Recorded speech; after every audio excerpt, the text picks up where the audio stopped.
Welcome to Lata's ZTZ online classes. This is part 2 of refraction of light at curved surfaces. So, what is refraction and how it is occurred on curved surfaces? We already discussed in part 1. Okay, వక్రతలాలపై కాంతి యొక్క వక్రీభవనంలో మనం ఇప్పుడు భాగం 2లో ఉన్నాం. మనం ఒకటో భాగంలో కాంతి వక్రీభవనము ఎలా జరుగుతుంది అనేది నేర్చుకున్నాం. మరి ఇప్పుడు ఆ కిరణాలు ఎలా ప్రయాణిస్తాయి అనే విషయాన్ని మనం ఈ భాగంలో నేర్చుకోబోతున్నాం. సో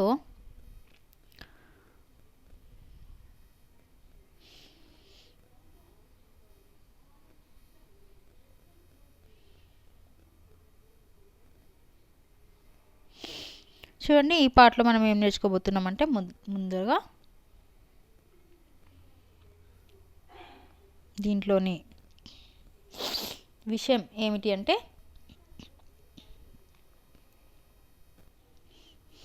మనకి ఒకటో రకం కిరణం చెప్పుకుంటున్నాం.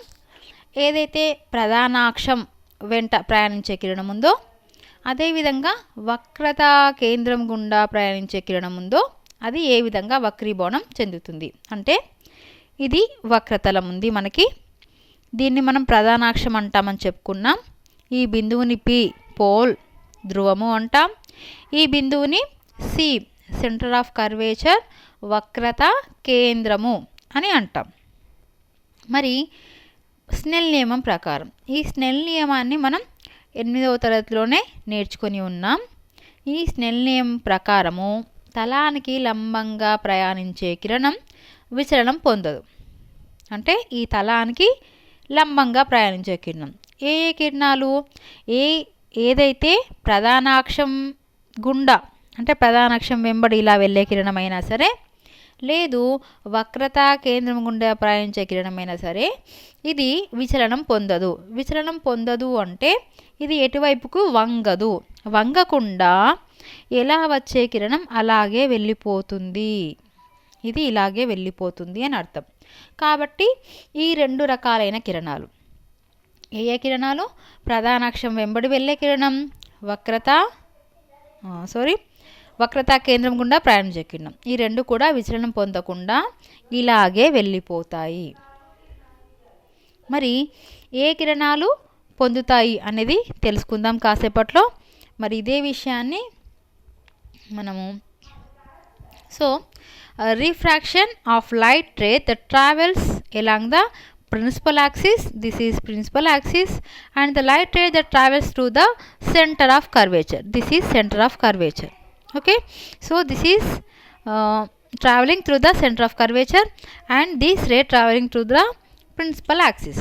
So you already know that this is the curved surface, this is P pole and this is C center of curvature. So according to Snell's law, the ray which travels along the normal drawn to the surface does not deviate from its path.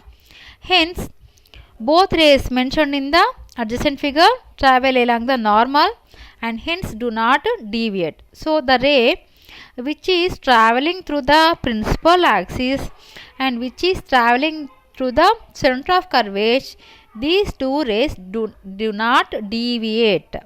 They go straight. They do not bend. Deviate means here they do not bend. They go straight. Okay. So మరి మిగతా కిరణాల సంగతి ఏమిటి ఇప్పుడు చెప్పుకుందాం మనం. మరి మిగతా కిరణాల్లో మనకి 4 సందర్భాలు ఉన్నాయి. ఏ విధంగా అంటే, ప్రధానాక్షానికి సమాంతరంగా ప్రయాణించే కిరణం ఎలా వక్రీభవనం చెందుతుందో మనకి 4 సందర్భాలు ఉన్నాయి. ప్రధానాక్షానికి సమాంతరం అంటే ఏమిటి చూడండి, ఒక లైన్, ఒక రేఖ ఇలా ఉన్నప్పుడు దీనితో 0 డిగ్రీల కోణం చేస్తూ, అంటే దీనికి సమానమైన దూరంలో ప్రయాణిస్తూ ఉండే ఇలాంటి కిరణాలను మనం సమాంత కిరణాలు అంటాం. ఓకే, అంటే ఈ 2 రేఖలు ఎక్కడా కలవవు. ఇటువంటి రేఖల్ని మనం సమాంతర కిరణాలు అని అంటాం, లేదా సమాంతర రేఖలు అంటాం. కాబట్టి ఇప్పుడు మనకి ఇది ప్రధాన అక్షానికి సమాంతరంగా వెళ్ళాలి. అంటే చూడండి ఇది ప్రధానాక్షము, దీనికి సమాంతరంగానే ఇది రావాలి. ఇలా వచ్చిన కిరణాలు ఏ విధంగా వెళ్తాయి, ఏ విధంగా వక్రీభవనం చెందుతాయి అనేది మనం ఇప్పుడు చెప్పుకుంటున్నాం. దీంట్లో సందర్భం ఒకటి ఏమిటి? సందర్భం ఒకటి అంటే ఇప్పుడు ఈ వక్రతలం ఏదైతే ఉందో ఇది ఈ తెల్లగా ఉన్న వైపు ఇది విరళ యానకము, ఇది సాంద్రతర యానకము. కాబట్టి ఈ కిరణము విరళ యానకం నుంచి సాంద్రత యానకం వైపుకి వస్తుంది. అయితే అలా వచ్చేటప్పుడు ఈ తలం ఏదైతే ఉందో అది ఎలా ఉంది? మనం ఒకటో పాఠంలో నేర్చుకున్నాం. ఇలా ఉబ్బెత్తుగా ఉన్నప్పుడు, ఇలా ఉబ్బెత్తుగా ఉంటే దీన్ని ఏమంటాం మనం? కుంభాకార అంటాం. కాబట్టి ఇది కుంభాకార తలం అన్నమాట. ఇది కుంభాకార దర్పణం కాదు, ఎందుకంటే ఇది పారదర్శక పదార్థం. కాబట్టి ఇది కుంభాకార తలము అనాలి. మరి ఇలా కుంభాకార తలం ఉన్నప్పుడు ఇలా సమాంతరంగా వచ్చే కిరణము ఏమవుతుంది అనేది మనం ఇక్కడ చూసుకున్నట్టయితే చూడండి, ఇది కుంభాకార తలంపై పతనం చెందే కిరణము ఏం చేస్తుంది? వక్రీభవనం చెందుతుంది, అంటే వంగుతుంది. వంగి ఈ ప్రధానాక్షాన్ని ఒక చోట ఖండిస్తుంది. ఇది ప్రధానాక్షం. ఈ ప్రధానాక్షాన్ని ఇక్కడ ఖండించింది. అవునా? సో అర్థమైంది కదా? ఏదైతే సమాంతరంగా వచ్చే కిరణం ఇక్కడ కుంభాకార తలం ఉంటే కనుక ఏమవుతుంది? ఇది వక్రీభవనం చెంది ఈ ప్రధాన అక్షాన్ని ఖండిస్తుంది. ఓకే, నెక్స్ట్ సందర్భం 2. ఈ సందర్భంలో మనం దీనికి ఆపోజిట్గా ఏం చేస్తున్నామంటే ఇక్కడ విరళ యానకం నుంచి సాంద్రతర యానకంకి వచ్చింది, కానీ ఇక్కడ సాంద్రతర యానకం నుండి విరళ యానకంకి రావాలి. ఇది మనం మార్చాం. ఇలా మార్చినప్పుడు ఏమవుతుంది చూద్దాం. చూడండి, ఇక్కడ మళ్ళీ ప్రధానాక్షానికి సమాంతరంగా వస్తుంది కిరణం, కానీ ఈ కిరణం చూడండి ఇది లంబానికి అంటే ఏదైతే నార్మల్ ఉందో దీనికి దగ్గరగా వచ్చి ఖండించింది. ఇది దూరం నుంచి వెళ్ళిపోతుంది, కాబట్టి ఇది దూరంగా వక్రీభవనం చెందుతుంది. ఇలా దూరంగా వక్రీభవనం చెందినప్పుడు ఏం చేస్తాం? మనం దీన్ని వెనక్కి పొడిగిస్తాం. అంటే ఈ విధంగా డాటెడ్ లైన్స్తో వెనక్కి పొడిగిస్తున్నప్పుడు ఎక్కడో దగ్గర మళ్ళీ ఇది ప్రధానాక్షాన్ని ఖండిస్తుంది, అంటే వెనక వైపుకు ఖండిస్తుంది. ఓకే, ఇది 2వ సందర్భం. ఇక 3వ సందర్భం మనము ఇక్కడ పుటాకార తలాన్ని తీసుకుంటున్నాం. ఓకే, ఇప్పుడు మళ్ళీ ఏంటిది? సాంద్రతర యానకం ముందు వచ్చింది, తర్వాత విరళ యానకం ఉంది. ఇక్కడ మనం పుటాకార తలం. పుటాకార అంటే ఏంటో మనం ఒకటో పాఠంలో నేర్చుకున్నాం. చూడండి, ఇది పుటాకార తలం. ఈ పుటాకార తలం ఉన్నప్పుడు మరి ఎలా ప్రవర్తిస్తుంది ఇది చూద్దాం. సో మళ్ళీ ప్రధానాక్షానికి సమాంతరంగా వచ్చింది. ఇది ప్రధానాక్షాన్ని ఒక చోట ఖండించింది, వక్రీభవనం చెందింది. అవునా? రైట్. మరి ఇప్పుడు మళ్ళీ దీనికి ఆపోజిట్ అంటే విరళ యానకం నుంచి సాంద్రతర యానకంలోకి వచ్చినప్పుడు ఏం జరుగుతుంది చూద్దాం. చూడండి, సమాంతరంగా వచ్చింది. ఇది వక్రీభవనం చెంది ప్రధానాక్షానికి, ఇది ప్రధానాక్షం, ఈ ప్రధానాక్షానికి దూరంగా వెళ్తోంది. కాబట్టి ఇప్పుడు కూడా ఈ సందర్భంలో కూడా మనం ఏం చేస్తాం? దీన్ని వెనక్కి పొడిగిస్తాం. పొడిగించినప్పుడు ఏమవుతుంది? ఒక బిందువు వద్ద ఖండిస్తుంది. కాబట్టి చూడండి, ఇది కూడా దూరంగా వెళ్ళింది.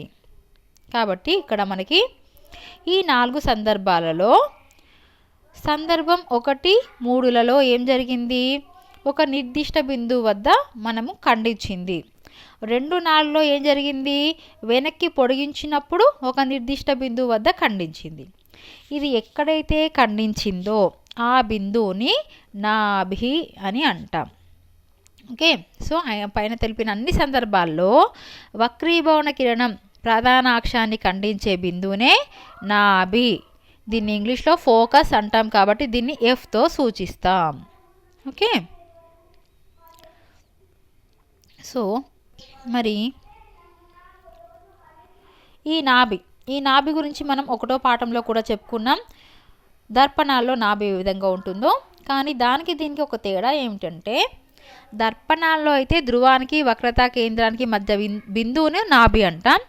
అది ఏ సందర్భానికి కూడా మారదు, అక్కడే ఉంటుంది. కానీ ఈ పారదర్శక పదార్థాలతో చేసిన వక్రతలాలకు స్థలాన్ని బట్టి యానకాన్ని బట్టి నాభి అనేది మారుతూ ఉంటుంది. కాబట్టి ఇక్కడ మనము ఈ మధ్య బిందువును నాభిగా చెప్పాం. ఏమని చెప్తాం? వక్రీభవన కిరణం ప్రధానాక్షాన్ని ఎక్కడైతే ఖండిస్తుందో ఆ బిందువుని మనం నాభి అని అంటాం.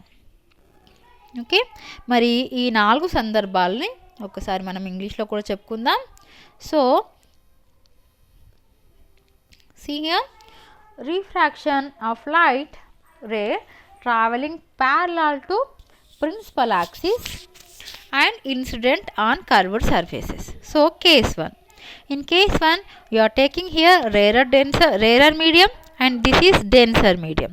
So this light ray traveling from rarer medium to denser medium and parallel to principal axis.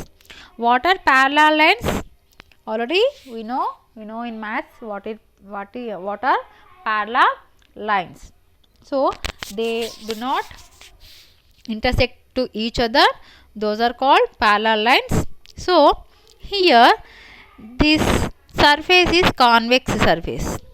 What is convex? You already know in first lesson 1, convex mirror.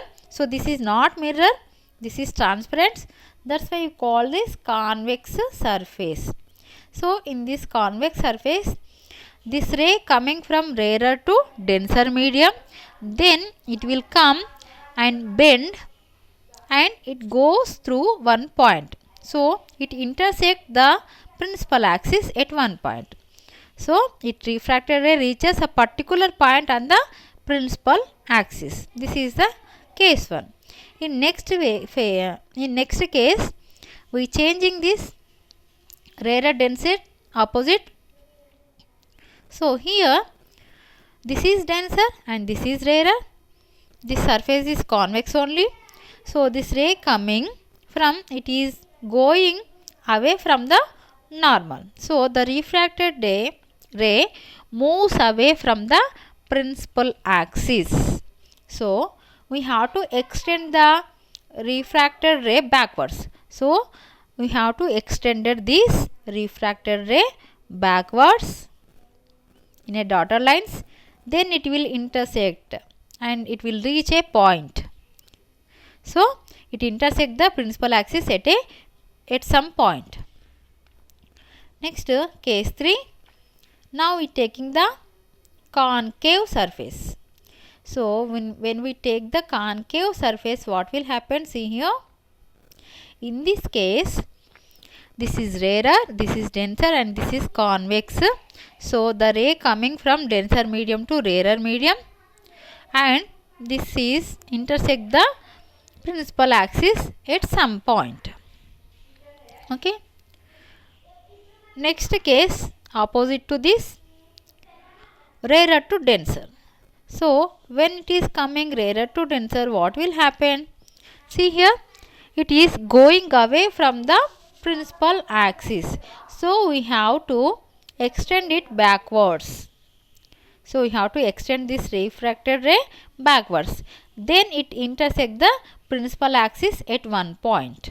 Okay, at some point. So in these 4 cases, the point where refracted ray intersect the axis in all above cases is it called focal point and it is indicated by F.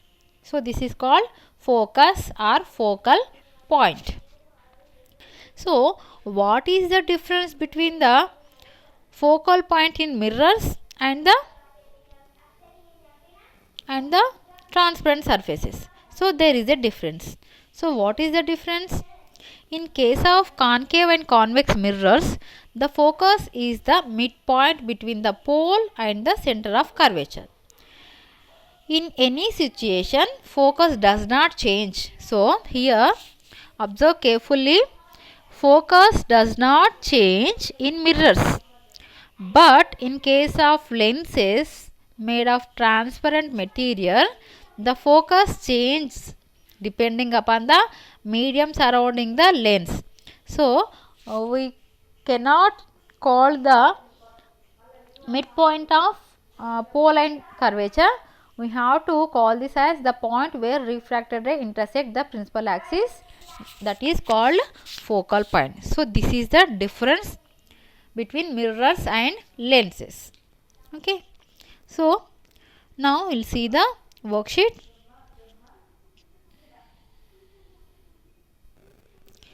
మనం వర్క్షీట్ని చూస్తున్నాం. So మొదటిది, వక్రతలంపై పతనమయ్యే కాంతి వక్రీభవనం చెందే విధానాన్ని చూపు కిరణ చిత్రాలు గీయండి. చూడండి, మనకి కాంతి వక్రీభవనం చెందే విధానానికి సంబంధించి 4 సందర్భాలు ఉన్నాయి కాబట్టి ఈ 4 కిరణ చిత్రాలని మీరు గీయాలి. చూడండి, ఒక్కొక్క దాన్ని మీరు వీడియోని ఆపి, అంటే కొద్దిసేపు ఆపి దీన్ని స్క్రీన్ షాట్ తీసుకొని గీసుకోండి. లేదు అంటే మీకు పుస్తకంలో కూడా అవైలబుల్ ఉంటుంది. లేదు కొద్దిసేపు వీడియోని ఆపి చక్కగా గీసుకోండి. సో మీరు గీయవలసిన మొదటి పటం, మొదటి ప్రశ్నకి సమాధానం, ఇది మొదటి పటం, ఇది మీరు గీయాల్సింది. ఓకే, ఇక్కడ ఏదైతే ఈ సాంద్రత్రయానకం ఉందో మీరు ఇలా చూపించినప్పుడు ఈ సాంద్రత్రయానకాన్ని ఇలా డాటెడ్ లైన్స్తో కూడా చూపించవచ్చు. అలా కష్టం అనుకుంటే పెన్సిల్తో దీన్ని ఇలా డాక్ చేసేసి గీసుకోండి, అప్పుడు ఈజీ అయిపోతుంది. ఓకే, సో ఇది మొదటి పటం. ఆ తర్వాత ఇది రెండవ పటం, మీరు గీయాల్సింది 1వ ప్రశ్నకి సమాధానం. తర్వాత ఇది 3వ పటం. తర్వాత ఇది 4వ పటం. కాబట్టి మొదటి ప్రశ్నకి సమాధానం ఈ 4 కిరణ చిత్రాలు మీరు గీయాల్సి ఉంటుంది. అయితే గీసేటప్పుడు చాలా బాగా గుర్తుపెట్టుకోండి, ఈ లైన్స్ అన్నిటిని స్కేల్తోనే చక్కగా గీసుకోండి, అప్పుడే కరెక్ట్గా వస్తాయి. ఓకే, ఇది 1వ ప్రశ్న. మరి ఇంగ్లీష్ మీడియంలో కూడా 1వ ప్రశ్న మనం చూద్దాం. So draw ray diagrams to show the process of refraction of light at different curved surfaces. So same question. So you have to draw the 4 cases, 4 diagrams. This is first diagram. So this is first answer, first diagram. Next, this is next, this is second one, this is third one, and this is fourth one. Okay, next question. Draw ray diagrams to show the situation when an incident light ray at a transparent curved surface does not bend after refraction. So after refraction there are 2 rays which are not bent. Those are these rays, these 2 rays. So we have to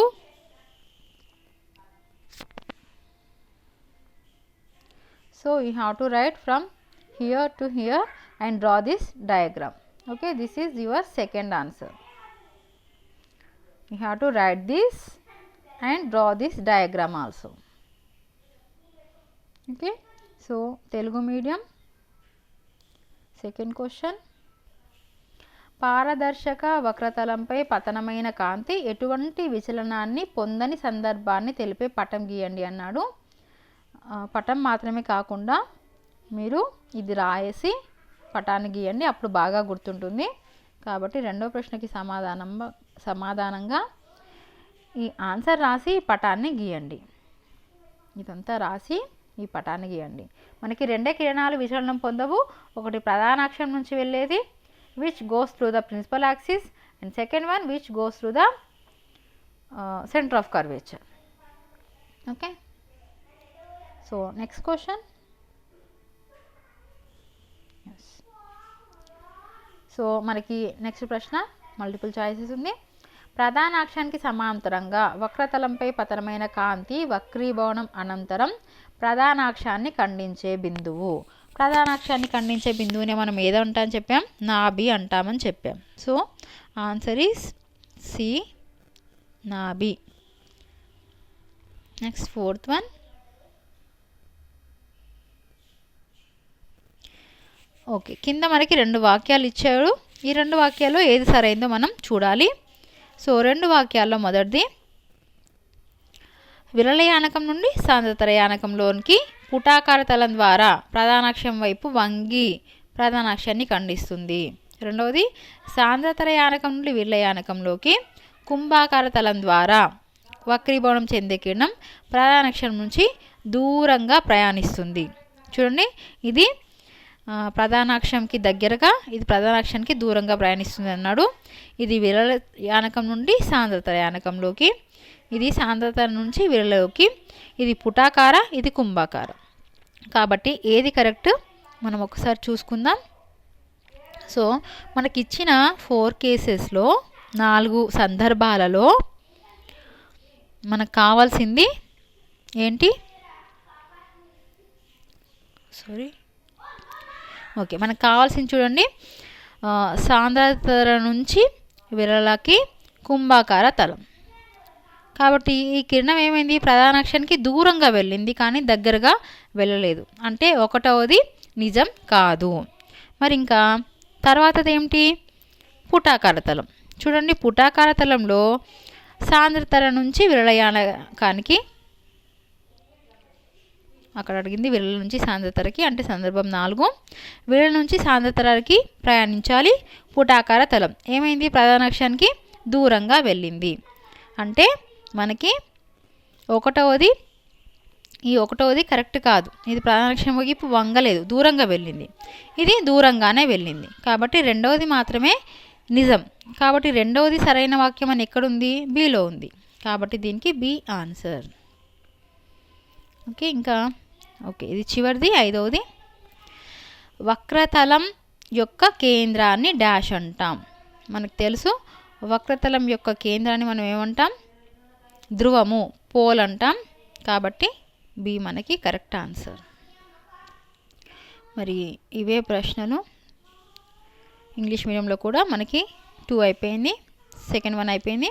third one, a light ray parallel to the principal axis when incident on a transparent curved surface undergoes refraction and the point where the refracted light ray intersects the principal axis is called focus. So C is your answer. Next one. Okay, there are 2 statements. We have to identify which is true and which is false. So we have to identify this. First one, travels from rarer to denser through concave.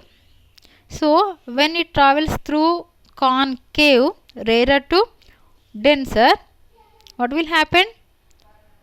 Refraction bends towards the principal axis, and this is travels from denser to rarer medium through convex surface. It bends. So see, in Telugu medium it is different question. They give first one as convex. అక్కడ కుంభాకార తలము మొదటి స్టేట్మెంట్లో ఇచ్చాడు, కానీ ఇక్కడ పుటాకార concave ఇచ్చాడు. కాబట్టి ఇక్కడ చూడండి, మనకి రేరర్ టు డెన్సర్, ఇది డెన్సర్ టు రేరర్. ఇక్కడ ఇచ్చింది కాన్కేవ్ సర్ఫేస్, ఇక్కడ ఇచ్చింది కాన్వెక్స్ సర్ఫేస్. సో కాన్వెక్స్లో మనం డెన్సర్ టు రేరర్ చూడాలి. So convex denser to rarer.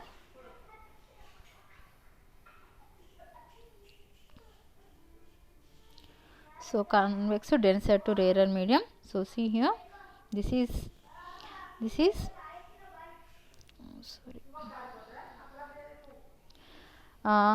is convex denser to rarer. What will happen here? This go away from the principal axis, not bends. So first one is wrong. So in case 2, rarer to denser, concave, rarer to denser. So this is rarer to denser.